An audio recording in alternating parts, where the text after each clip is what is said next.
V2O film present.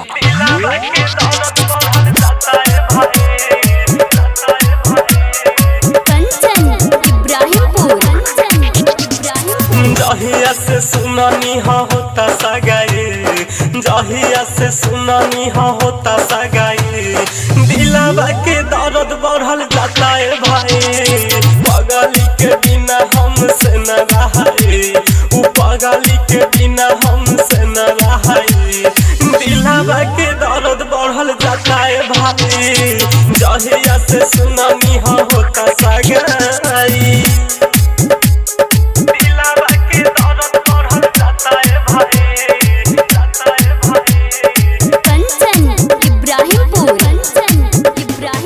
चल जाई जहिया से हमारा के छोड़ के, मर जाइब साचो हम माथा अपन फोड़ के।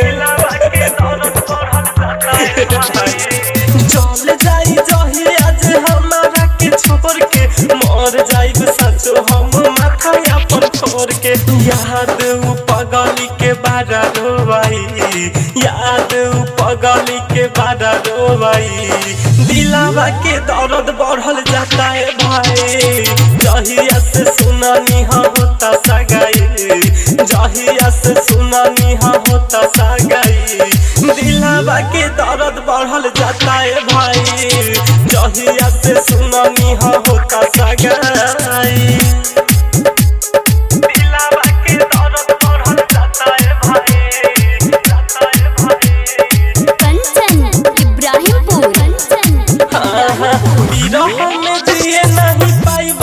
जान के तोरी के जे जाई मोर सजावल यार मान के। सच कहनी भाई, बिरह में जिए नहीं पाइब हम जान के, तोरी के जे जाई मोर सजावल यार मान के। नैना हमार खाली नीर बहाई, नैना हमार खाली नीर बहाई, दिलवा के दर्द बढ़ल जाता है भाई। जहिया से सुनानी होता सगाई, जहिया से सुनानी होता सगाई, दिलवा के दर्द बढ़ल जाता है भाई। जहिया से सुनानी होता सगाई,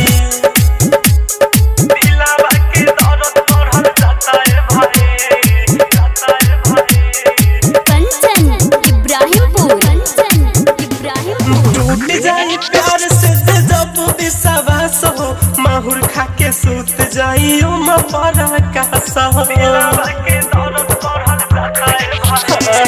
टूट जाई प्यार से जब विश्वास हो, माहुर खा के सूत जाई हो। विवेक भी गम ऐसन सहे न पाई, राम जी भी गम ऐसन सहे न पाई, दिलवा के दर्द बढ़ल जाता है भाई।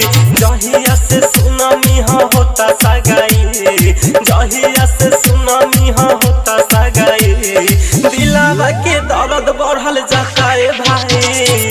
जहिया से सुनानी होता सगाई। संग्राम रिकॉर्डिंग स्टूडियो रीगा सीतामढ़ी।